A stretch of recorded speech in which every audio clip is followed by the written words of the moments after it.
যে রঙের বৈপরীত্য সেটা কিন্তু ফভিজমে লক্ষ্য করা যায়। এখন আমরা যে বিষয়বস্তুটা পড়বো সেটা হলো ইমপ্রেশনিজম। ইমপ্রেশনটা কি আসলে? ইমপ্রেশনটা হলো মানুষের অভিব্যক্তি, মানুষের কথা বলার আম পদ্ধতি। এটা হলো ইমপ্রেশনিজম। ইমপ্রেস বলতে আ আ মানে কোনো অভিব্যক্তিকে সরাসরি আম উপলব্ধি করা যে বিষয়বস্তু, সেটা হলো ইমপ্রেস। তো এই ইমপ্রেশনিজমের আম অ বিষয়বস্তুগুলাকে যখন আমরা আ মানে যখন একটা সূর্য আঁকি আমরা, সূর্য কি লাল রং দিয়ে দেই। সূর্য কি আসলেই লাল রং? যখন আমরা আকাশ আঁকি তখন আকাশে কিন্তু ব্লু রং দিয়ে দেই। আকাশে কি আসলেই ব্লু রং? আকাশে তো মেঘ থাকে, কত কিছু থাকে, আবছা থাকে। এইগুলা কিন্তু ইমপ্রেশন। যখন একটা মানুষ আঁকি, মানুষের ছায়া আগে দেওয়া হতো না। কিন্তু এই ইমপ্রেশনিজমের শিল্পীরা, ইমপ্রেস শিল্পীরা এসে ১ম এই ছায়া দেওয়ার পদ্ধতি চালু করে। হ্যাঁ? তারা ১ম এই ছায়াটা তৈরি করে দেয়। তো এজন্য আম ইমপ্রেশনিজমটা অনেক গুরুত্বপূর্ণ আ শিল্পধারা হিসেবে বিবেচনা করা হয়। তো ইমপ্রেশনিজম আ সম্পর্কে কেউ একজন একটু বলেন।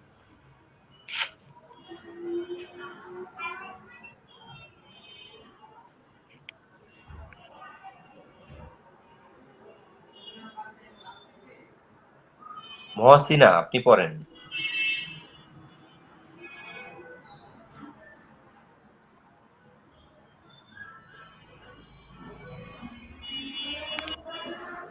লাইনে মনে হয় নাই তারা।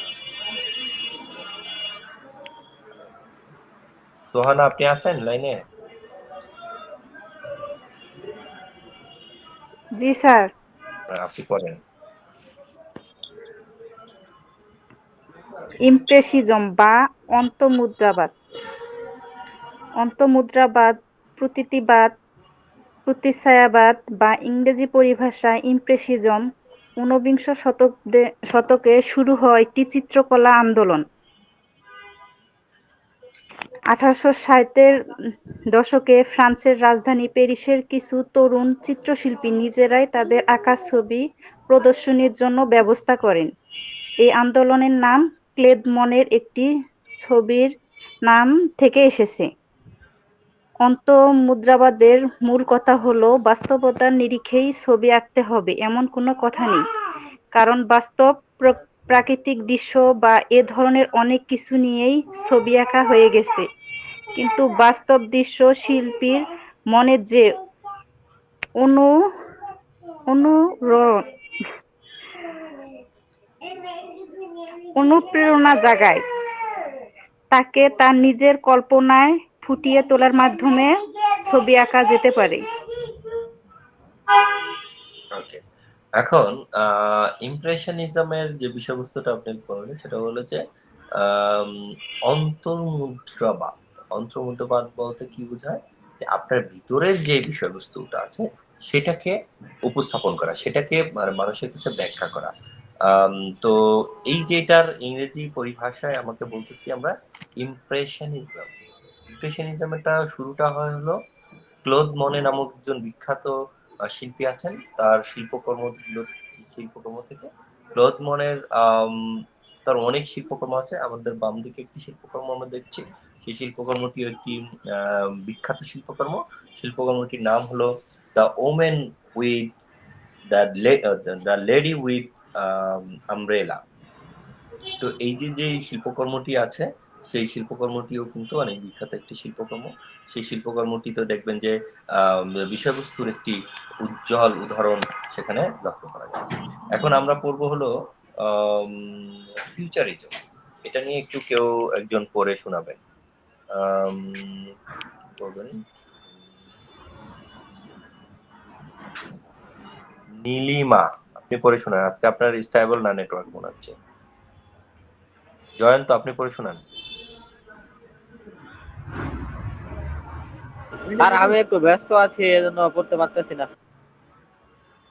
আচ্ছা ঠিক আছে।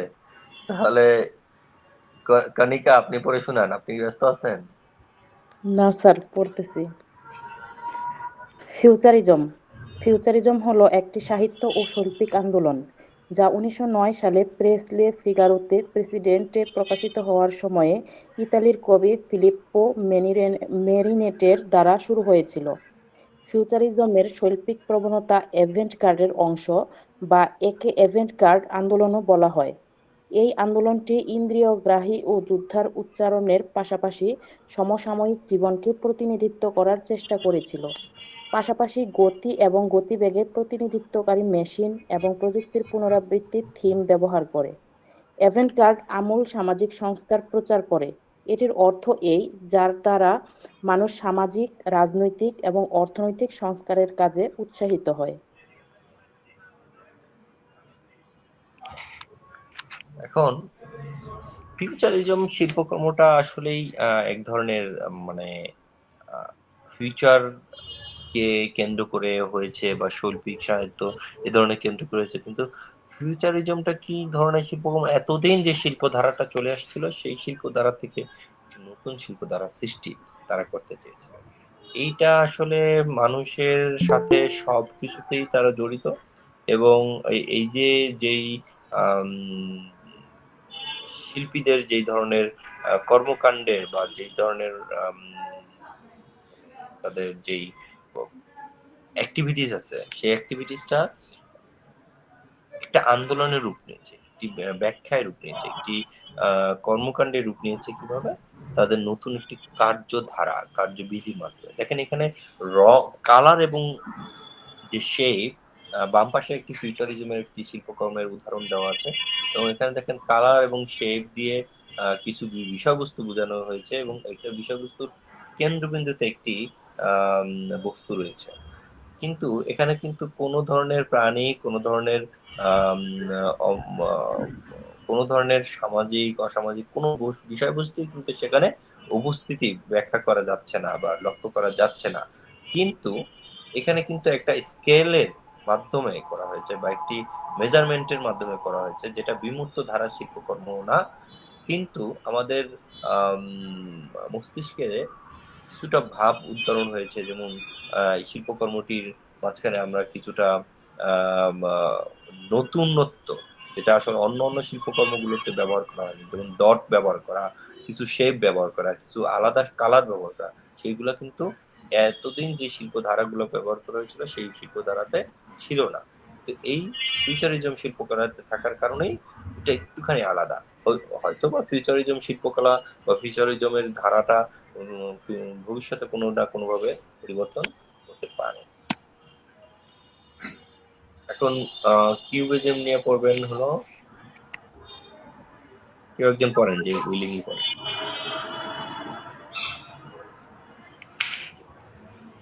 কিউবিজম নিয়ে কেউ একজন পড়েন।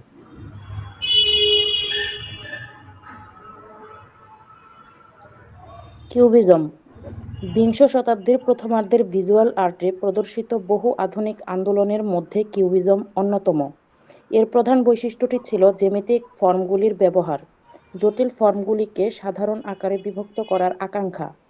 নতুন দিকে সমস্ত সৃজনশীল পরীক্ষায় এক ধরনের এপিগ্রাফ হয়ে উঠল। কিউবিজম একটি অবাস্তব প্রবণতা যা 20 শতকের শুরুতে উত্থিত হয়েছিল, এবং এটি পাবলো পিকাসো এবং জর্জ ব্রাক শিল্পীরা প্রতিষ্ঠা করেছিলেন। কিউবিস্ট পেইন্টিং অসামান্য নান্দনিক স্কিমগুলির সাথে বিরতি দেয়, দৃষ্টিভঙ্গি দমন করে এবং জ্যামিতিক চিত্রগুলি এবং সোজা লাইনগুলির সাথে বাস্তবতার দমন করে। কিউবিস্ট শিল্প আন্দোলন সে সময় নতুন ইউরোপীয় শৈলীর বিকাশের পথ দেখিয়েছিল। কিউবিজম জ্যামিতিক চিত্র, কিউবস, ত্রিভুজ এবং আয়তক্ষেত্রগুলির ব্যবহার দ্বারা চিহ্নিত করা হয়।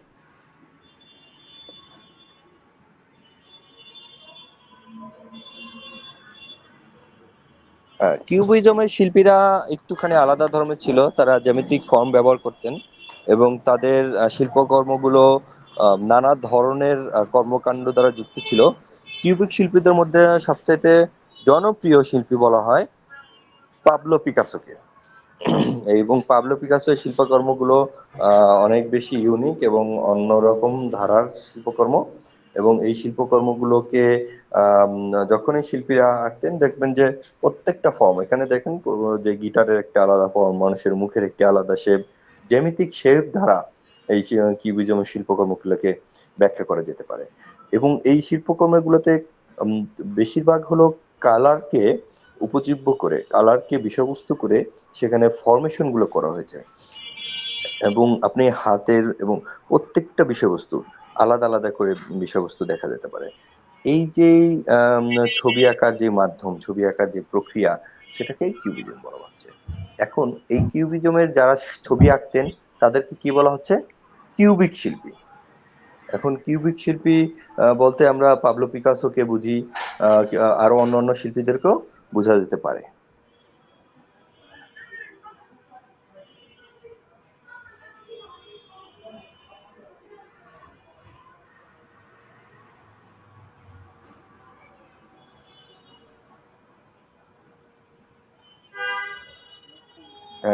তো আমাদের যে কিউবিক শিল্পীরা আছেন তাদের তাদের মধ্যে জর্জ ব্র্যাকও একজন শিল্পী ছিলেন। তিনিও পাবলো পিকাসোর সাথে সাথে অনেক ধরনের শিল্পকর্ম এঁকেছেন।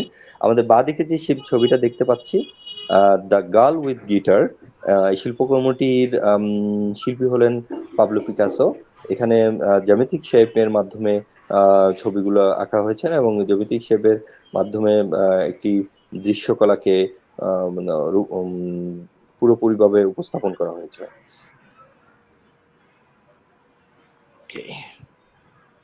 এখন দাদাইজম, এইটা নিয়ে উইলিং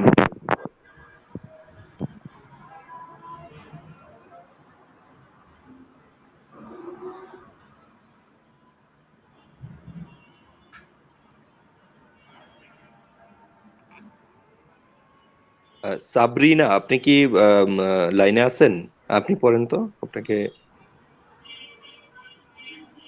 জি স্যার। পড়েন। পাশ্চাত্য শিল্পকলার ইতিহাস। ডাটাইজম 1914 সাল, বিশ্বযুদ্ধ চলছে, যুদ্ধের ভয়াবহতা থামাতে সাহিত্য শিল্পের কিছু দায়বদ্ধতা থাকে, অথচ মূল ধারার শিল্পীরা ছিলেন বদ্ধ। ডাটাইজম ছিল মূলত শিল্প বিরোধী শিল্প আন্দোলন। তাদের অন্যতম লক্ষ্য ছিল শিল্পের ধ্বংস সাধন। তাদের মতবাদ ছিল বিশৃঙ্খল কবিতা দিয়ে কবিতাকে হত্যা করতে হবে। ডাটাবাদের সাথে সংশ্লিষ্ট প্রায় সব ব্যক্তি শিল্পের একাধিক শাখায় যুক্ত ছিলেন। ডাটাইজম এমন একটি মতবাদ যে মতবাদটি একই সময়ে একই সাথে শিল্পকলা ও সাহিত্যকে সমানভাবে প্রভাবিত করতে সমর্থ হয়েছিল। 1916 সালের 14 জুলাই ডাটা আন্দোলনের প্রথম ইস্তেহার প্রকাশিত হয়। এটি লিখেছিলেন হুগো বেল।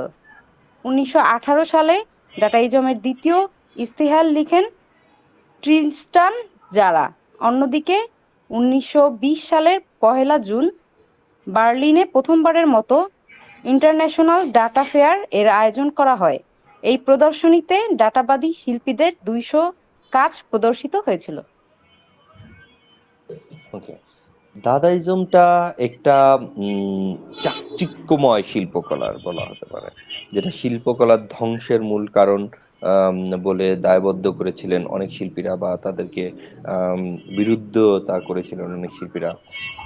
দাদা দাদাইজমটা আসলে একটি শিল্প আন্দোলনের একটি গ্রুপের নাম ছিল, এবং একটি শিল্পীর শিল্পকর্মগুলোকে কিছুটা করে মানে আলোচনায় আসার জন্য এই জমটা সৃষ্টি করেন।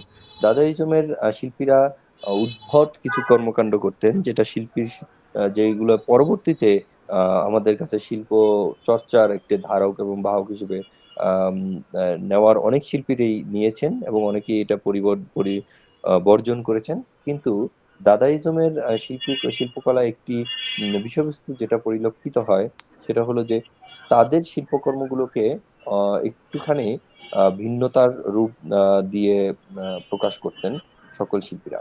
এবং এই শিল্পীরা এই সময়টা আমাদের কিন্তু ইজমটা দেখার সময়ের সাথে সাথে কিন্তু সময়কালটাও দেখতে হবে। এটা ছিল যুদ্ধের একটি সময়। যুদ্ধের সময় কিন্তু সবকিছু একটুখানি অন্যরকম পরিবেশ থাকে এবং এই পরিবেশগুলোর সাথে সাথে আমাদের সামাজিক এবং অন্যান্য পরিবেশও কিন্তু যুক্ত থাকে। তাই দাদাইজমকে শিল্পীদেরকে যতটা আমরা আম আ মানে ব্যাখ্যা নেগেটিভ ভাবে দেই, পজিটিভ ভাবে দেই না কেন, দাদাইজমদের কিন্তু কিছুটা হলেও তাদের কার্যকলাপ কিন্তু ভালো ছিল।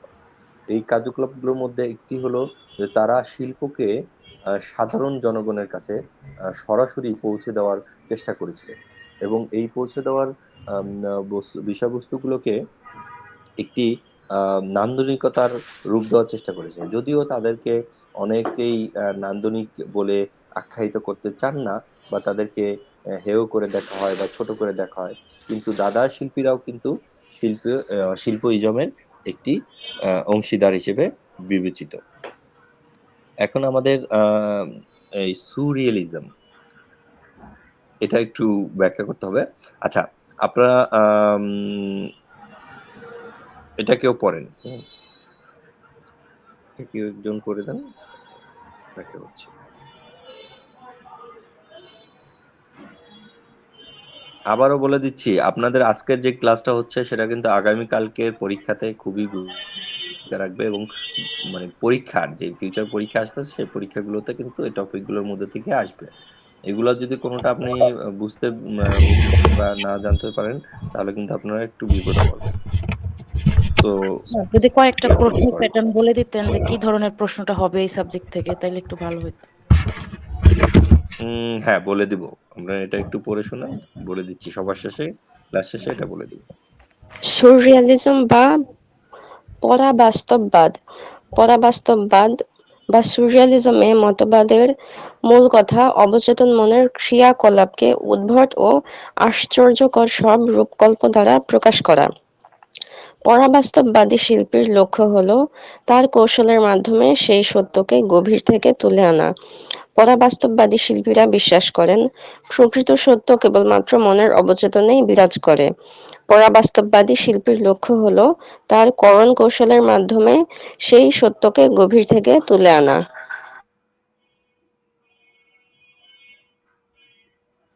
ওকে। এখন সুরিয়ালিজম যেই মানে যেটা আসলে রিয়েলিজম না।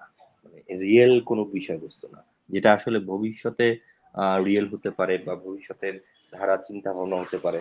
যেমন ঘড়ি দেয়ালে ঝুলে। এটা কিন্তু কখনোই আমাদের কল্পনার বিষয়বস্তু ছিল না। পূর্বে কিন্তু ঘড়ি কখনোই দেয়ালে ঝুলতো না, হাতে ঘুরতো না। কিন্তু দেখেন এখন এই যে ছবিটা এঁকেছেন সেই সময় থেকে ঘড়ি কিন্তু এত আম আ মানে বিষয়বস্তু ছিল না। কিন্তু সেইটা কিন্তু এখন ঘড়ি হাতে ঝুলছে, পায়ে ঝুলছে, ফেলে দিচ্ছে। কত কিচ্ছু হচ্ছে ঘড়ি নিয়ে। এই যেই ঘড়ি নিয়ে এত কিছু হওয়ার পিছনে মানে গল্পটা কিন্তু সুরিয়ালিস্ট চিন্তাভাবনা থেকে এসেছে। সুরিয়ালিস্ট চিন্তাভাবনাটা কি? যেটা মানুষের আ মনোভাবকে, মানুষের চিন্তাভাবনাকে অন্য মানুষদের চাইতে অ্যাডভান্স করে দেয়। যেমন ধরেন আম বলা যেতে পারে শিল্পীরা সবসময় আম ধরা হয় যে আম অনেক বেশি আ মানুষের চাইতে আম knowledgeable হয়। তারা এখন যা ভাবছেন হয়তোবা ৫০ বছর পর, ১০০ বছর পর সাধারণ মানুষ তা ভাববেন। তো এইটার মূল কারণটা কি? তারা এই surrealist চিন্তাভাবনা থেকেই কিন্তু এসেছে। তাই আমরা বলতে পারি যে surrealism বা surrealist শিল্পীরা অনেক বেশি আম মানে বস্তুবাদের চাইতে তাদের মতবাদ বা তাদের চিন্তাভাবনা, তাদের যেই আম তুলনামূলক ব্যাখ্যার চাইতে তারা কল্পনাধর্মী চিন্তাভাবনা মানে surrealism বলা যেতে পারে কল্পনাধর্মী চিন্তাভাবনা। হুম? এই কল্পনাধর্মী চিন্তাভাবনাকে বেশি প্রাধান্য দিতেন। প্রত্যেকটা শিল্পী কল্পনাধর্মী শিল্পী চিন্তাভাবনা দিয়ে করেন। কিন্তু surrealism এর চিন্তাভাবনা তখন আম বেশি আলোচনায় আসে। কারণটা হলো তখন পর্যন্ত মানুষ স্টুডিও পেইন্টিং করত। তখন পর্যন্ত মানুষ সাধারণ যে শিল্পকলার চর্চাগুলো ছিল সেগুলো নিয়ে ব্যস্ত থাকতেন। কিন্তু সুররিয়ালিস্ট শিল্পীরাই একমাত্র প্রথম আসেন, যেই জিনিস যেখানে যাওয়ার না, যেই জিনিস যেখানে হওয়ার না, সেই জিনিস সেখানে দেয়। দেখেন বাম পাশে একটি ছবিতে দেখা যাচ্ছে একটি বৃদ্ধের মাথা কেটে আ মাঝখানে একটি আলপিন দিয়ে দাঁড় করিয়ে দেওয়া হয়েছে এবং আম তার উপরের অংশে তার মাথার বাকি অংশটা লাগিয়ে দিয়েছেন এবং আশেপাশে শান্তির পায়রা, কবুতর এগুলো উড়ছে। এই যে একটা আম আ উদ্ভট চিন্তাভাবনা সেটা কিন্তু কল্পনাই সম্ভব। কিন্তু বাস্তবে কখনোই কিন্তু এটা হওয়া সম্ভব না। ঘড়ি কিন্তু গলে, গলে পড়ে যাচ্ছে। এখানে সময়কে সে নির্ধারণ করেছে। সময়কে সে অবহেলা আমরা যখন করি সেগুলাকে ব্যাখ্যা করেছেন সুররিয়ালিস্ট শিল্পী। কিন্তু এটা কি কখনোই সম্ভব? ঘড়ি গলে, গলে পড়ে যাওয়া, ঘড়ি ইয়ে করে যাওয়া। হয়তোবা কোনো একদিন হতে পারে এই ধরনের কোনো পরবাস্তবতা বা সুররিয়ালিস্ট চিন্তাভাবনা থেকে। কিন্তু আমাদের আম প্রতিদিনের জীবনে বাস্তবতায় এই ধরনের আ মানে চিন্তাভাবনা কখনোই আমরা চিন্তাভাবনা করতে পারি, কখনোই এটা বাস্তবতায় রূপ নিতে পারে না। এজন্য এটার নাম হলো পরবাস্তবতা।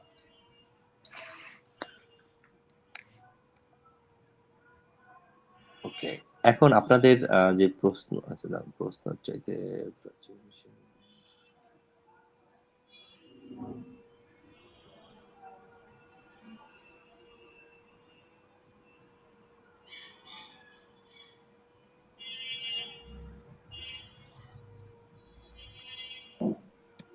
ওকে।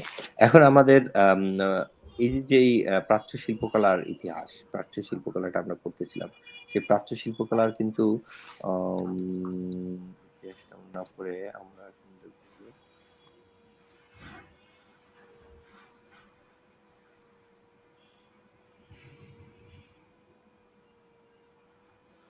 আচ্ছা এটা পড়েন তো। যুগ সন্ধিক্ষণ।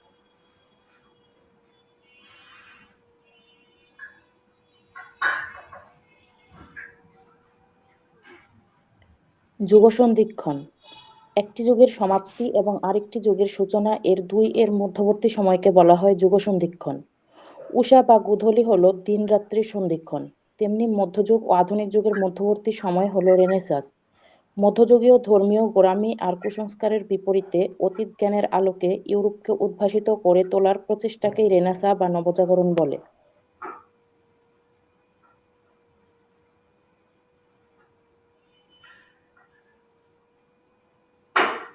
হ্যাঁ। আ যুগ সন্ধিক্ষণ মানে কি?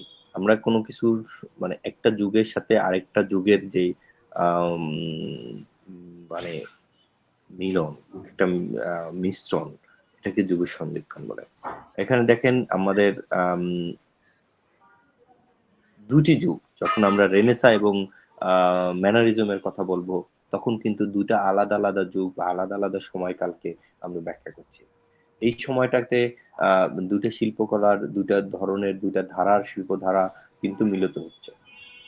এই যেই আ মা মিলনটাকে, যেই সময়টাকে, এই সময়টাকে বলা হচ্ছে যুগ সন্ধিক্ষণ। মানে কি আ কোন একটা যেমন দিন-রাত্রির সন্ধিক্ষণ কোনটা? গোধূলি। গোধূলি মানে হ্যাঁ, গোধূলি বেলা। তো এই এরকমই মানুষের যখন আমরা বয়স সন্ধিক্ষণ বলি না? এক বয়স থেকে আরেক বয়সে যে ট্রান্সফারেন্স হয়ে যাচ্ছে এটাকে বয়স সন্ধিক্ষণ বলছি। এরকমই যুগ সন্ধিক্ষণে একটা টপিক আছে আমাদের শিল্পকলার ইতিহাসে। তো যুগ সন্ধিক্ষণটা কেন হবে? যুগ সন্ধিক্ষণটা হবে হলো শিল্প ধারার আম মানুষকে একটা ধারা থেকে আরেকটা ধারাতে নিয়ে আসতে এবং যখন কুসংস্কারকে আচ্ছন্ন হয়ে যায় তখন মানে নতুন সংস্করণের দিকে চলে আসার জন্য। এখন হলো আমাদের মূল বিষয়বস্তু কি? রেনেসাঁস। রেনেসাঁ নিয়ে পড়েন। কেউ একজন যার দম বেশি আছে সে পড়েন।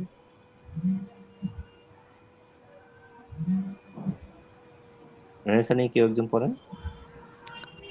রেনেসাঁস মধ্যযুগের সামন্ত আর্থসামাজিক কাঠামোর স্থবিরতার অবসান ঘটিয়ে নতুন উৎপাদন ব্যবস্থা, নতুন উৎপাদন সম্পর্ক এবং আর্থসামাজিক ব্যবস্থার উন্মেষ ও বিকাশের মধ্যে দিয়ে ইউরোপের সমাজ জীবনে যে ব্যাপক পরিবর্তনের সূচনা ঘটে, এটাই রেনেসাঁস বা নবজাগরণ।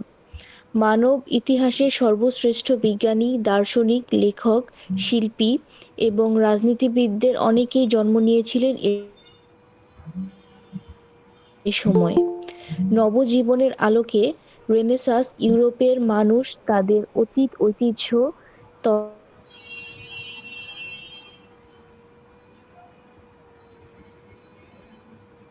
তথা গ্রিক ও রোমান যুগের সাহিত্য, দর্শন, বিজ্ঞান, শিল্পকলা হবে। আর এভাবেই শুরু হয় ইউরোপের ইতিহাসের এক নতুন পর্ব, সূচনা হয় নতুন যুগের।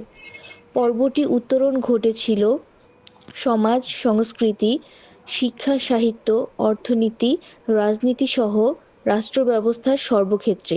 পঞ্চদশ শতকের ইউরোপের এই রেনেসাঁসকেই প্রকৃত অর্থেই ইউরোপের ইতিহাসে রাষ্ট্র ও সমাজ ব্যবস্থার গুণগত উত্তরণ সোপান।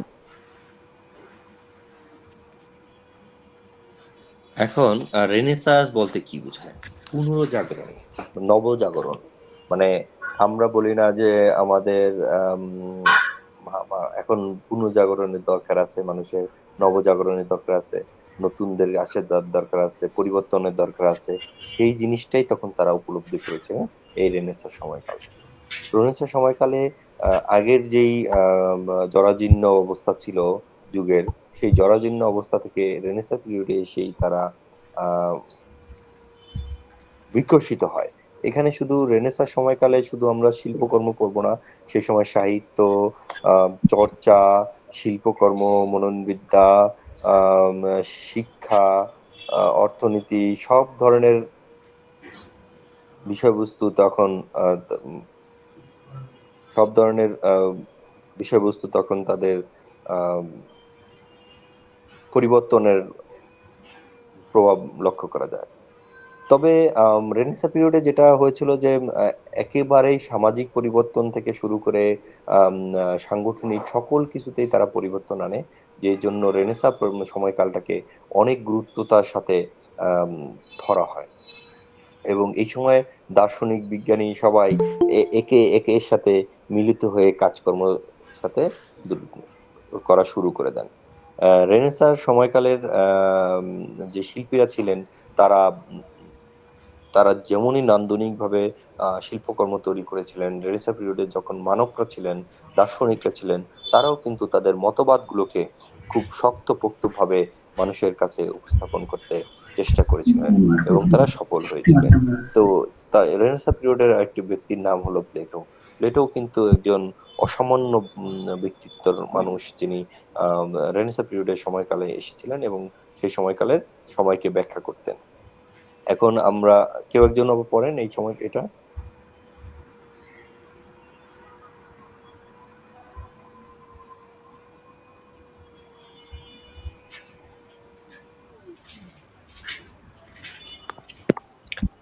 রেনেসাঁস মধ্যযুগের সামন্ত আর্থসামাজিক কাঠামোর স্থবিরতার অবসান ঘটিয়ে নতুন উৎপাদন ব্যবস্থা, নতুন উৎপাদন সম্পর্ক এবং আর্থসামাজিক ব্যবস্থার উন্মেষ ও বিকাশের মধ্য দিয়ে ইউরোপের সমাজ জীবনে যে ব্যাপক পরিবর্তনের সূচনা ঘটে, এটাই রেনেসাঁস বা নবজাগরণ। মানব ইতিহাসের সর্বশ্রেষ্ঠ বিজ্ঞানী, দার্শনিক, লেখক, শিল্পী এবং রাজনীতিবিদদের অনেকেই জন্ম নিয়েছিলেন এই সময়েই।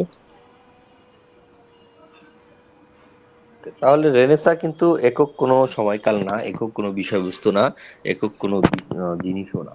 দেখেন এখানে একটা রেনেসাঁ সময়কালে একটি শিল্পকর্ম, যেখানে সমাজের মানুষগুলো কোনো এক দার্শনিকের কথা খুব মনোযোগ দিয়ে শুনছেন।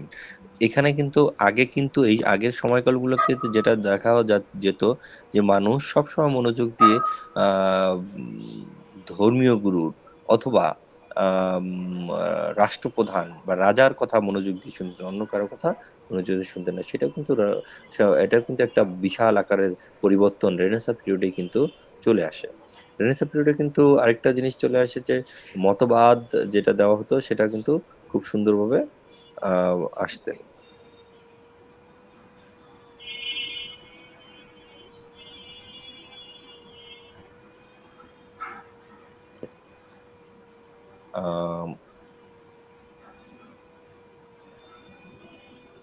এখন রেনেসাঁ নিয়ে এটা নিয়ে আবার কেউ একজন পড়েন।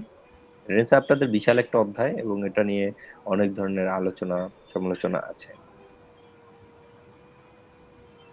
রেনেসাঁ হুম। আপনি কি কাউকে বলবেন পড়ার জন্য? না না, পড়েন, যে যে যে পড়তে পারেন সে পড়েন। জি স্যার। রেনেসাঁস ওই নবজীবনের আলোকে ইউরোপের মানুষ তাদের অতীত ঐতিহ্য তথা গ্রিক ও রোমান যুগের সাহিত্য, দর্শন, বিজ্ঞান, শিল্পকলা প্রভৃতি পাঠে মনোনিবেশ করার মাধ্যমে জীবন ও জগৎকে যুগের সঙ্গে সঙ্গতি রেখে গড়ে তুলতে উদ্বুদ্ধ হয়। আর এভাবেই শুরু হয় ইউরোপের ইতিহাসে এক নতুন পর্ব, রেনেসাঁস। পর্বটির উত্তরণ ঘটেছিল সমাজ, সংস্কৃতি, শিক্ষা, সাহিত্য, অর্থনীতি, রাজনীতি সহ রাষ্ট্র ব্যবস্থার সর্বক্ষেত্রে।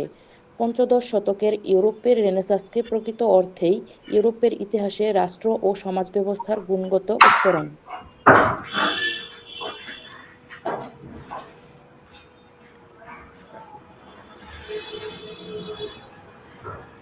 এখন দেখেন, রেনেসাঁ সময়কালের যে কালজয়ী বিজ্ঞানীরা ছিলেন, তাদের অনেক ধরনের ব্যাখ্যা বিশ্লেষণ ছিল। আগে একটা সময়ে মানুষ, রেনেসাঁ পিরিয়ডের আগে মানুষ ভাবতো আহ, যে পৃথিবী, আহ, সূর্য পৃথিবীর চারদিকে ঘুরে। কিন্তু এই রেনেসাঁ সময়কালেই মানে প্রথম ব্যাখ্যা দেওয়া শুরু করে যে পৃথিবী না, আহ, সূর্যের চারদিকে পৃথিবী সহ অন্যান্য গ্রহ নক্ষত্র ঘুরে বা পৃথিবী ঘুরে। তো এইটা ছিল আম, রেনেসাঁ পিরিয়ডের সবচাইতে শক্তিশালী একটা কথা, যার জন্য অনেক মানুষকে এর আগে হত্যা করা হয়েছিল, কারণ ধর্মগ্রন্থে বলা আছে যে পৃথিবী, পৃথিবীর চারদিকে সূর্য ঘোরে। এই ধর্মগ্রন্থকে মিথ্যা প্রমাণ করা, এটা কিন্তু বিশাল একটা চ্যালেঞ্জ ছিল, বা তখন প্রচলিত ছিল এই তথ্যগুলো। কিন্তু এই যে যে নতুন একটা মতবাদ আসলো, নতুন একটা তথ্য আসলো, সেই তথ্যটাকে নিয়ে অনেক ধরনের স্থবিরতা প্রকাশ করে পুরো জনজীবনে। তাই রেনেসাঁ পিরিয়ডকে কিন্তু এক ধরনের স্থবির বা কি বলবো এটাকে, আহ মানে মানবিকতার গোড়াপত্তনও বলা চলে। কেউ একজন এটা পড়ে শোনাবেন। আম, পড়বেন হলো পারভিন, আপনি পড়বেন। জি স্যার। রেনেসাঁসের কালজয়ী মনীষীগণ চতুর্দশ এবং পঞ্চদশ শতকে এসে সামন্তীয় আর্থসামাজিক কাঠামো ভেঙে পড়ার পটভূমিতে ইউরোপে যে নবজাগরণের সূত্রপাত হয়, তখন থেকেই নতুন করে শুরু হয় বিজ্ঞান চর্চা। বলা যেতে পারে এই সময় থেকেই শুরু হয় আধুনিক বিজ্ঞান অনুশীলন, অধ্যয়ন এবং গবেষণা। এই পর্বে বিজ্ঞানীর সংখ্যা ছিল খুবই কম। যে কজন বিজ্ঞানী এই যুগের বিজ্ঞান চর্চার গোড়াপত্তন করেন, তাদের বিবরণ নিম্নে প্রদত্ত হলো।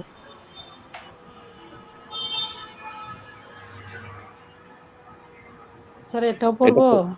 হ্যাঁ হ্যাঁ, বা অন্য কেউ রেনেসাঁসের পড়েন। আচ্ছা, এটা বিউটি পড়েন।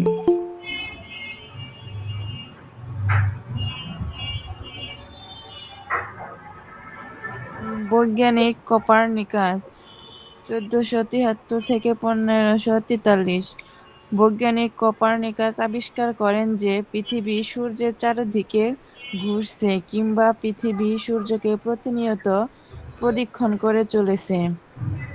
প্রাচীন গ্রিক যুগের বিজ্ঞানীদেরও এই ধারণা হয়েছিল, কিন্তু মধ্যযুগের ইউরোপে এই মতই প্রচলিত ছিল যে পৃথিবী কেন্দ্র করে সূর্য ও অন্যান্য গ্রহ নক্ষত্র আবর্তিত হচ্ছে।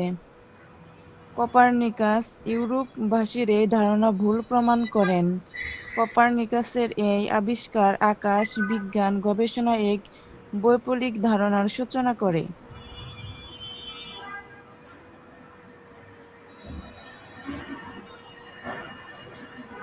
হ্যাঁ, এটাও পড়েন।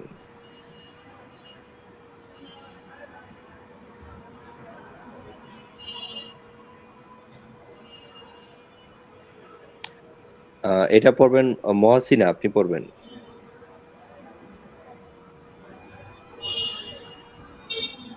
গ্যালিলিও 1564 সাল থেকে 1642 ইতালীয় বৈজ্ঞানিক গ্যালিলিও দূরবীন যন্ত্র আবিষ্কার করেন। এই আবিষ্কার আধুনিক বিজ্ঞানের ইতিহাসে একটি মাইলফলক অধ্যায় হিসেবে চিহ্নিত। গ্যালিলিওর এই আবিষ্কার কোপার্নিকাসের আবিষ্কারকে সঠিক বলে প্রমাণিত করে। 1583 সালে গ্যালিলিও পিসা বিশ্ববিদ্যালয়ে ভর্তি হন মেডিসিনে পড়ার জন্য, কিন্তু আর্থিক সমস্যার কারণে বিশ্ববিদ্যালয় ছাড়তে হয় তাকে। পরে তার গণিতের গবেষণাপত্র দ্য লিটল ব্যালেন্স প্রকাশের পর পিসা বিশ্ববিদ্যালয় কর্তৃপক্ষ তাকে শিক্ষক হিসেবে নিয়োগ দেন। বাম পাশে এগুলোও কি পড়বো? পৃথিবী নয়, না, হ্যাঁ পড়েন, সমস্যা নেই। হ্যাঁ। পৃথিবী নয়, সূর্যকে কেন্দ্র করেই সবকিছু ঘুরছে। ঈশ্বর আমাদের অনুভূতি, যুক্তি ও বুদ্ধি দিয়ে সৃষ্টি করেছেন, কিন্তু আমাদের সেগুলো ব্যবহার করতে নিষেধ করেছেন, এমন কথা আমি মানি না। হ্যাঁ, এখন এই যে দুইটা ঘটনা, পরপর দুইটা ঘটনা ঘটলো, যখন কোপার্নিকাস এই তত্ত্বটা দেন, তখন তো কোপার্নিকাসকে হত্যা করা হয়, মৃত্যুদণ্ড দেওয়া হয়।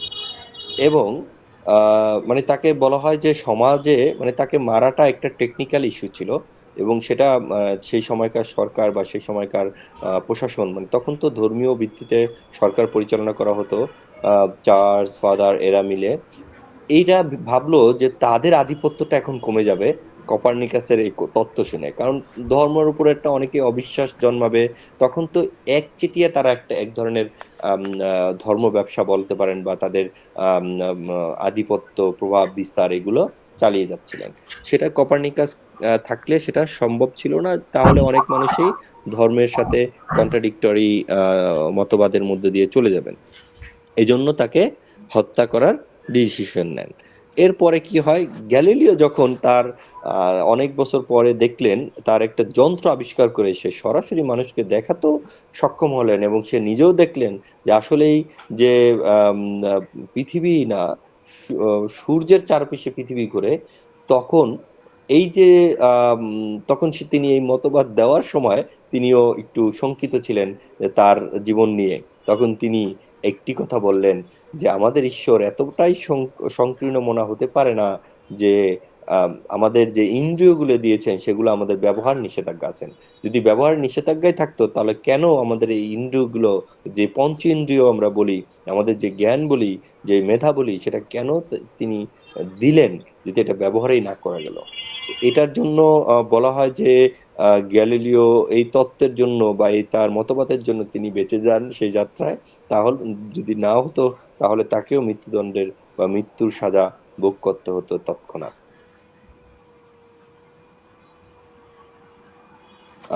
এটা পড়বেন হলো স্নিগ্ধা, আপনি পড়বেন।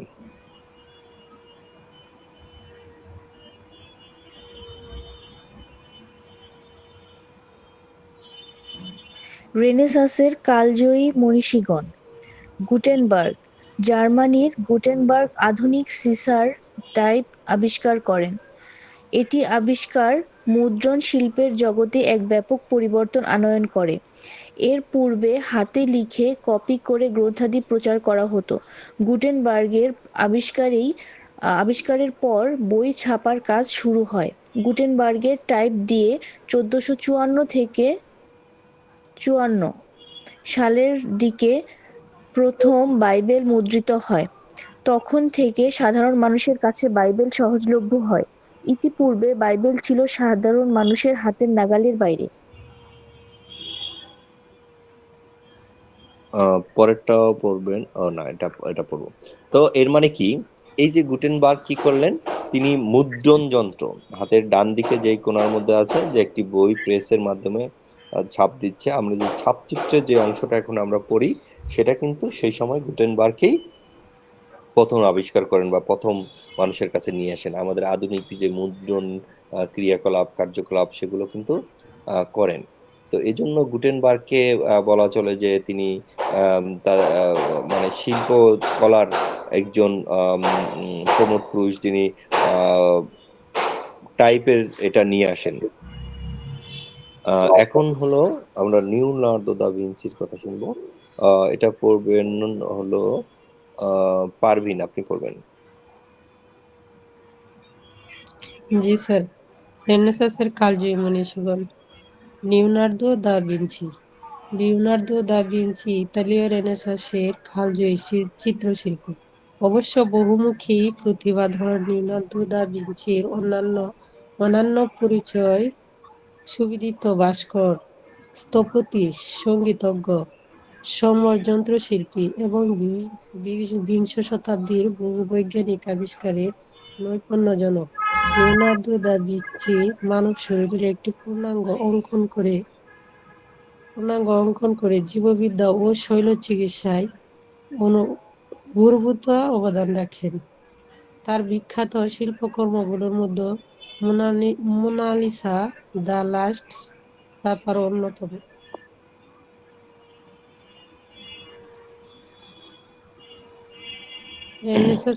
স্যার এটাও না, পড়বো? এটা আপনি পড়বেন না, না আপনি পড়বেন। এটা পড়বেন হলো কণিকা পড়বেন। রেনেসাঁসের কালজয়ী মনীষীগণ। ফিলিপ্পো ব্রুনেলেস্কি 1377 থেকে 1446। ফিলিপ্পো ব্রুনেলেস্কি ছিলেন একজন স্থপতি এবং প্রকৌশলী এবং ইতালির প্রাথমিক রেনেসাঁ আর্কিটেকচারের অন্যতম পথিকৃৎ। তিনি প্রথম আধুনিক প্রকৌশলী এবং একটি উদ্ভাবনী সমস্যা সমাধানকারী বা উদ্ভাবক ছিলেন। তার প্রধান কাজটি নির্মাণ করেছিলেন ফ্লোরেন্সের সান্টা মারিয়া দেল ফিওরেরের ডোমো ক্যাথিড্রালের গম্বুজটি। তিনি এই প্রকল্পের জন্য বিশেষভাবে উদ্ভাবিত মেশিনগুলির সহায়তা নেন। ফিলিপ্পো ব্রুনেলেস্কি গণিতশাস্ত্রের জ্ঞানকে কাজে লাগিয়ে সুরম্য অট্টালিকা বা স্থাপত্য কলাকে সমৃদ্ধ ও শিল্পের উচ্চতায় উন্নীত করেছিলেন। হ্যাঁ, এখন দেখেন এই যে দুজন মনীষীর কথা আমরা বললাম, একজন হলো লিওনার্দো দা ভিঞ্চি, আরেকজন হলো আম, এই যে আর্কিটেক্ট। তো এই যে লিওনার্দো ভিঞ্চি যেটা করতেন সেটা হলো যে একটা মানুষ যখন নড়াচড়া করে তখন তার মাসেল কত ধরনের পরিবর্তন আসতে পারে সেটা তিনি দেখিয়েছেন এই ছবিতে। তার মোনালিসা ছবি যদিও অনেক বিখ্যাত, কিন্তু তিনি কিন্তু একজন বিজ্ঞানী ছিলেন। ছবি আঁকতেন কিন্তু তার ওই বিজ্ঞান চর্চাকে আম, সুরঙ্গ করার জন্য, মানে সাফল্যমণ্ডিত করার জন্য, বা বিজ্ঞান চর্চার যে অর্থায়ন লাগবে সে অর্থায়ন যোগান দেওয়ার জন্য তিনি কিন্তু চিত্রশিল্পী আমরা যদিও বলি তাকে, কিন্তু সে কিন্তু পেশায় কিন্তু চিত্রশিল্পী থাকলেও তার নেশা ছিল বিজ্ঞান।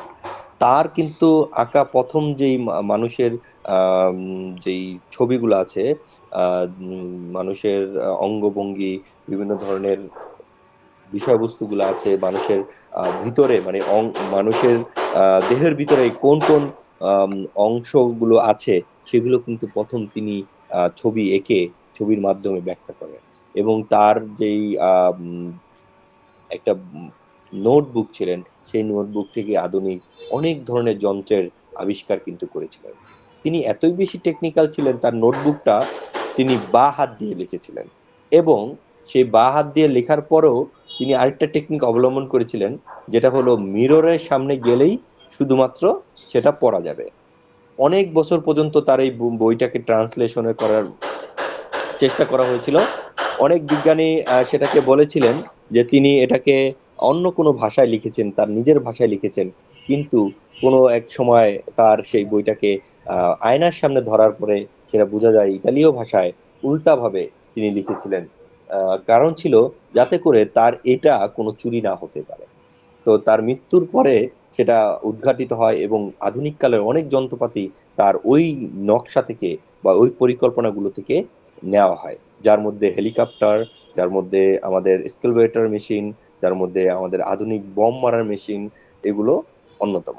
যুদ্ধের অনেক ধরনের সরঞ্জামই কিন্তু লিওনার্দো দা ভিঞ্চি সেই সময় আবিষ্কার করেছিলেন, কিন্তু তিনি কখনোই চাননি এই যুদ্ধের এই যে আধুনিক সরঞ্জামগুলো যারা দেশ শাসক আছেন তাদের হাতে যান। কারণ তিনি শান্তি প্রতিষ্ঠা করতে চেয়েছিলেন, কিন্তু তার মধ্যে দিয়ে তিনি তার গবেষণা অব্যাহত চাচ্ছিলেন। এই যে যে যে আর্কিটেক্টের কথা আমরা দেখছি, তার আগে পর্যন্ত কখনোই কোনো মানুষ কোনো এর আগে বহুতল ভবন বা সুউচ্চ ভবন তৈরি করতে পারেনি। তার এই যে আর্কিটেকচারের যে একটা নতুন জ্ঞান, নতুন ধারণা থেকেই কিন্তু নতুন আম, একটি একটি আধুনিক কালের যাত্রা বলতে পারি আমরা। একটি আম আ নান্দনিক যাত্রাও বলা যেতে পারে। একটি সুন্দর যাত্রা আমাদের শুরু হয়। তো ফিলিপ্পোর যে কাজগুলো ছিল, সেই কাজগুলোর মধ্যে ১ম কাজ ছিল ইতালিতে একটি সুউচ্চ অট্টালিকা তৈরি করা। যেটি একটি চার্চ ছিল, সেই চার্চের একটি গম্বুজ তৈরি করেন তিনি। এই গম্বুজ তৈরি করার মধ্য দিয়ে তিনি কিন্তু অনেক বেশি পরিচিতি লাভ করেন। আচ্ছা, এইটা কেউ একজন পড়ে শোনান। সময় কম, দ্রুত পড়ে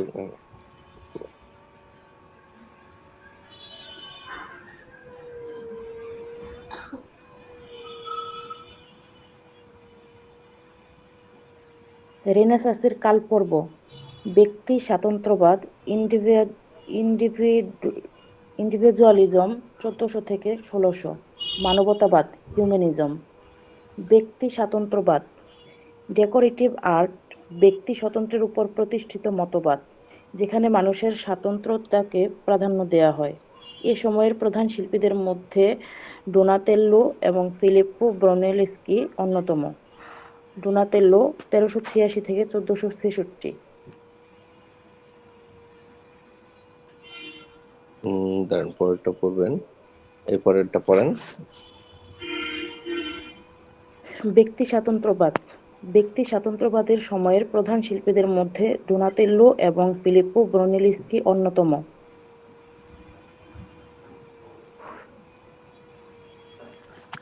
এটাও পড়বো? হ্যাঁ, পড়েন। হাই রেনেসাঁস: শরীরবিদ্যার পূর্ণ প্রয়োগ, শিল্পকর্ম প্রিসাইজড এবং ধর্মীয় কাহিনী বা বিশ্বাস থেকে বেরোনোর চেষ্টা, লাইট ও শেড ব্যবহারে গভীরতার ধারণা স্পষ্ট। এখানে যেটা বলতে চাচ্ছেন যে হাই রেনেসাঁর সময় দেখেন এই যে হাত আছে, এই হাতে দেখেন লাইট শেড ব্যবহার করা হয়েছে। মোনালিসার ছবিতে লাইট শেড ব্যবহার করেছে, কিন্তু আগের যে ছবিগুলো ছিল সেগুলো খুবই বেশি আলোকিত ছিল। এবং এখানে মানে আমাদের যেই মেজারমেন্টগুলো, সেই মেজারমেন্টগুলো কিন্তু যথাযথ তৈরি করা হয়েছে। এবং ধর্মীয় প্রভাবটা চাইতেও বেশি হলো বিশ্বাস। এই বিশ্বাসটা কিন্তু সেখানে পূর্ণতা পেয়েছে। ম্যানারিজম কি বলছে এখানে? স্যার, আচ্ছা, আমাদের এটা ক্লাস তো আবার একটু শেষের দিকে, যদি একটু হ্যাঁ, প্রশ্নে ওগুলো কয়েকটা বলে দিতেন তাইলে ভালো হতো। একটু প্রশ্ন দিয়ে দিব। কিছু প্রশ্ন বলে দিলে আমাদের পড়তে একটু সুবিধা হইতো। ওকে, আমাদের এমনি তো শেষ। এটা একটু পড়েন, আমাদের স্লাইড শেষ। ম্যানারিজমটা পড়েন, ম্যানারিজমটা আপনাদের আসবে। না, ম্যানারিজম আসবে না। আচ্ছা, প্রশ্নের ধরন হলো, ধরেন আমাদের যখন রেনেসা নিয়ে কোনো একটা প্রশ্ন হবে, হ্যাঁ, রেনেসা নিয়ে যে প্রশ্নটা হবে, রেনেসার প্রশ্নটা ধরেন শর্ট প্রশ্ন। আমরা ছোট প্রশ্ন থেকে শুরু করি, বড় প্রশ্ন পরে ধরি। ছোট প্রশ্ন আসতে পারে বিমূর্ত শিল্প কি? তখন আপনি এক কথায় লিখে দেবেন বিমূর্ত শিল্পটা কি। তবে আসতে পারে সুন্দর কি, নন্দন তত্ত্ব কি, কোলাজ কি, এই ধরনের ১ মার্কের প্রশ্ন আসবে। তো মানে এই ধরনের আধুনিক যুগ কি, মডার্ন আর্ট কি, এই ধরনের জিনিস আসতে পারে। তারপরে আসতে পারে ধরেন যেইগুলো একটু বড় প্রশ্ন, সেগুলো আসতে পারে যে সুরিয়েলিজম বা পরবাস্তববাদ শিল্প বলতে কি বোঝায়? কোলাজ শিল্প নিয়ে যা যেন লিখো। তখন কোলাজ শিল্প নিয়ে আপনি কি লিখবেন? কোলাজ শিল্প নিয়ে আমাদের যে স্লাইডের যে অংশ, ওইগুলোতে আপনাদের দেওয়া হয়েছে, সেগুলো তো লিখবেনই। তারপরও যদি আপনার কোনো ব্যক্তিগত কোনো অভিমত থাকে, ব্যক্তিগত কোনো কর্মকাণ্ড থাকে, সেই কর্মকাণ্ড লিখতে পারেন। তবে এটা খুব বেশি বড় না করে যে মার্ক থাকবে, সেই মার্কের মধ্যে আপনারা শেষ করবেন, সময়ের মধ্যে শেষ করবেন। সেটা আমার বিষয়বস্তু। ম্যানারিজম নিয়ে লিখো। তারপরে ভিনসেন্ট ভ্যান গগ কে ছিলেন? এটা তো আপনাদের আগে ক্লাসে পড়া হয়েছে না? শিল্পীদের নিয়ে। তারপরে লিওনার্দো দা ভিঞ্চির শিল্পকর্ম নিয়ে লিখো। এই ধরনের কোনো ছোট প্রশ্ন আসবে, যেগুলো দিয়ে আপনাদের মোটামুটি করতে পারবেন। তো আমাদের যেইগুলা ইমপ্রেশনিজমের একজন শিল্পীর নাম লিখো এবং শিল্পকর্মের নাম লিখো, এরকম। যেমন একটা পাবলো পিকাসোর একটি শিল্পকর্মের নাম লিখো, ভিনসির একটি শিল্পকর্মের নাম লিখো। এই ধরনের ছোট প্রশ্ন আপনাদের থাকবে খ বিভাগে। তারপরে আপনাদের গ বিভাগের যেটা বড় প্রশ্ন সেগুলোর মধ্যে থাকতে পারে রেনেসাঁ কি? একজন রেনেসাঁ শিল্পীর কাজ নিয়ে লিখো। তখন রেনেসাঁ কি এটা ব্যাখ্যা করবেন সংক্ষেপে, মানে মোটামুটি ছোট করে দিয়ে। তারপরে একজন রেনেসাঁ শিল্পীর কাজ, ধরেন রেনেসাঁ শিল্পী কারা ছিলেন? রেনেসাঁ শিল্পী ছিলেন লিওনার্দো দা ভিঞ্চি। তখন তার শিল্পকর্ম কি? তার শিল্পকর্ম হলো মোনালিসা। তখন মোনালিসা নিয়ে লিখতেন কি বিষয়বস্তু, বা লাস্ট সাপার আছে সেটা নিয়ে লিখতে পারেন, বা আরো অনেক ধরনের ছবি আছে, সেগুলো যে কোনো একটা ছবি নিয়ে আপনি লিখতে পারেন, ব্যাখ্যা লিখবেন। যেমন মোনালিসা কি, একটা নারীর ছবি আঁকা হয়েছিল, রং দেওয়া হয়েছিল, এরকম দেওয়া হয়েছিল, ওরকম কোন দিকে তাকিয়ে আছে সেটা বলুন। মানে আপনি যতটুকু জানেন, যতটুকু ব্যাখ্যা দিতে পারেন ততটুকুই আপনি দিবেন। 2টা নিয়ে লিখলেন, 3টা নিয়ে লিখতে পারেন কাজ। আপনি যেটা জানেন সেটা নিয়ে লিখবেন, বেশি লেখার দরকার নেই। খুব কম লিখলেও আপনি মার্ক পাবেন। বিমূর্ত ধারার শিল্পকর্ম নিয়ে বিস্তারিত আলোচনা করো। এটা বিমূর্ত ধারার শিল্পকর্ম নিয়ে বিস্তারিত আলোচনা কি হতে পারে? বিমূর্ত ধারা কি এটা ব্যাখ্যা দিলেন। বিমূর্ত ধারার শিল্পকর্ম কোন ধরনের হতে পারে সেটা নিয়ে ব্যাখ্যা করলেন। আমি যে একটা ব্যাখ্যা দিলাম যে দুর্গার যে ছবি, হ্যাঁ, পুরা দুর্গার মুখমণ্ডল না এঁকেও দুর্গাকে আমরা বুঝালাম, কিভাবে বুঝালাম সেটাও আপনি দিতে পারেন। সেটা ছবি এঁকেও দিতে পারেন, ওই দুর্গার যে চোখটা এঁকে দিয়েও আপনি বিমূর্ত ধারার ছবিটা বুঝাতে পারেন, অথবা আপনার মতো করে রং, কালার, কম্পোজিশনের যে ব্যাখ্যায় সেটা দিয়েও আপনি বিমূর্ত ধারা শিল্পকর্ম নিতে পারেন। যতটুকু লিখবেন ততটুকুই অ্যান্সার। যেমন লাস্ট সাপার শিল্পকর্মটি কোন শিল্পীর আঁকা? এই শিল্পকর্মের বিষয়বস্তু কি? এই লাস্ট সাপারটা কি ছিল? লাস্ট সাপার ছিল একটি ঈশের নৈশভোজ। কি বলে এটাকে? যীশু খ্রিস্টের নৈশভোজ। নৈশভোজ মানে শেষ খাবার। তখন তিনি কি বলেছিলেন? শেষ সময় বলছিলেন যে এই যে আজকে রাত্রি পোহাবার পূর্বেই আমাদের মধ্যে, আমার যারা অনুসারী আছেন তাদের মধ্যে একজন বিশ্বাসঘাতক কথা করবেন, এবং আমাকে আমার বিরোধী শক্তির কাছে, আমার আমার যারা শত্রু শক্তি আছে তাদের কাছে আমাকে সোপার্জিত করবেন, আমাকে তুলে দিবেন বা আমাকে ধরিয়ে দিবেন। এই কথা যখন বললেন তখনই সবার মধ্যে এক ধরনের মানে অবাক করে একজনের দিকে একজন তাকাচ্ছিলেন, একজনের দিকে একজন করছিলেন, হতভম্ব হয়ে গেলেন সবাই। কিন্তু একজন ব্যক্তিকে সেখানে স্থির দেখা যাচ্ছিল, এবং তাকে সে শিল্পী কিভাবে আইডেন্টিফাই করলেন, আলাদা করলেন? তাকে একটি ওখানে স্তম্ভ ছিল, সেই স্তম্ভের শেডে তাকে রাখলেন, একটু অন্ধকারে তাকে রাখলেন, একটু ডার্কে তাকে রাখলেন, এবং তার কোনো অভিব্যক্তি নেই, তার কোনো মুখে কোনো এক্সপ্রেশন চেঞ্জ নেই। এই যে একটা প্রকাশ, মানে সেই হলো সেই কালপিট, যিনি যীশু খ্রিস্টকে সকাল না হওয়ার পূর্বেই ধরিয়ে দিবেন। তো এই যে ব্যাখ্যা, সেই ব্যাখ্যাগুলো আপনারা লিখবেন। এখানে কি ধরনের রং ব্যবহার করেছে, কয়জন মানুষ ছিল, যদি সেগুলো জানেন সেগুলো লিখবেন। যীশু খ্রিস্টের অবস্থান কোথায় ছিল সেটা জানবেন, বিষয়বস্তু কি ছিল সেগুলো নিয়ে লিখবেন। এটা নিয়ে আপনি যতটুকু জানবেন ততটুকু লিখবেন, এখানে আপনার কোনো প্রেশারাইজ কোনো বিষয়বস্তু নেই। তারপরে এখানে কিউবিজমের একজন শিল্পী নিয়ে লেখো। এই ধরনের প্রশ্ন থাকতে পারে যে কিউবিজমের শিল্পী কে? Pablo Picasso. তো তাকে নিয়ে লিখলেন, পাবলো পিকাসো কে ছিলেন, কি ধরনের কাজ করতেন, কোন কাজ তার বিখ্যাত, এই ধরনের বিষয়বস্তুগুলো নিয়ে লিখলেন। তাহলে কিউবিজমের শিল্পীগুলো নিয়ে এভাবে লিখতে পারেন। তারপরে ইমপ্রেশনিজমের শিল্পী কার বললাম? ক্লদ মনের কথা বললাম। ক্লদ মনে যদিও আপনাদের এখনো পড়ানো হয় নাই, কিন্তু ইমপ্রেশনিস্ট শিল্পী কিন্তু ভ্যান গগকে পড়ানো হয়েছে। ভ্যান গগ কিন্তু একজন ইমপ্রেশনিজমের শিল্পী। তো সেই ইমপ্রেশনিজম ভ্যান গগের কাজ নিয়ে লিখতে পারেন কি? সানফ্লাওয়ার ছিল, তারপরে দ্য পটেটো ইটার্স, এই ধরনের অনেক শিল্পকর্ম সে সময় ছিল। তারপরে প্রাচ্য শিল্প কি? প্রাচ্য শিল্পের বৈশিষ্ট্য, পাশ্চাত্য শিল্প, এই ধরনের জিনিসগুলো নিয়ে আপনারা যদি, মানে আজকের স্লাইডে যা পড়ানো হয়েছে সেগুলো যদি আপনারা সুন্দরভাবে পড়েন, তাহলে আগামী ক্লাসে, আগামী পরীক্ষাতে আপনারা আশা করি ভালো করবেন। এগুলো একটু পড়ে যান মনোযোগ দিয়ে। আর কোনো প্রশ্ন আছে আপনাদের?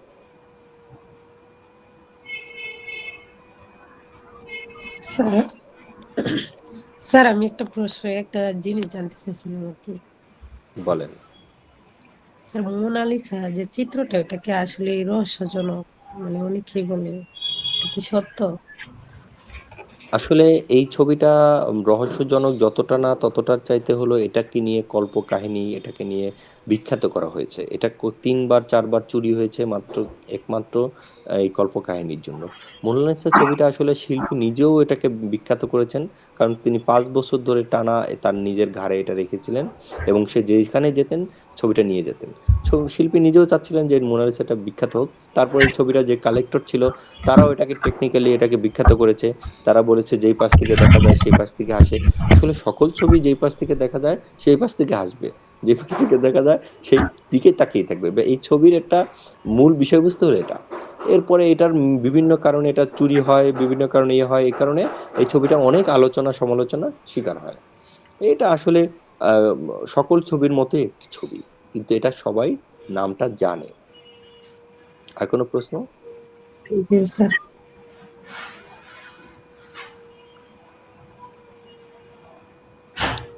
আর কারো কোনো প্রশ্ন আছে?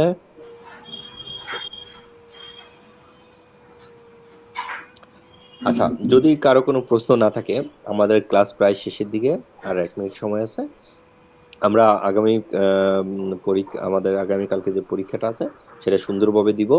যে কটা প্রশ্নের উত্তর যাবে সেগুলো উত্তর দিব, যেগুলো পারবো না সেগুলো রেখে দিব। আমরা পরবর্তীতে সেগুলো অ্যান্সার করব। আশা করি আপনাদের এই প্রশ্নগুলো একটু প্যাটার্নটা দেখবেন ভালো মতো, এবং সবাই ভালো থাকবেন, সুস্থ থাকবেন, সেই কামনা করছি। আবার দেখা হবে পরবর্তী ক্লাসে। শুভরাত্রি।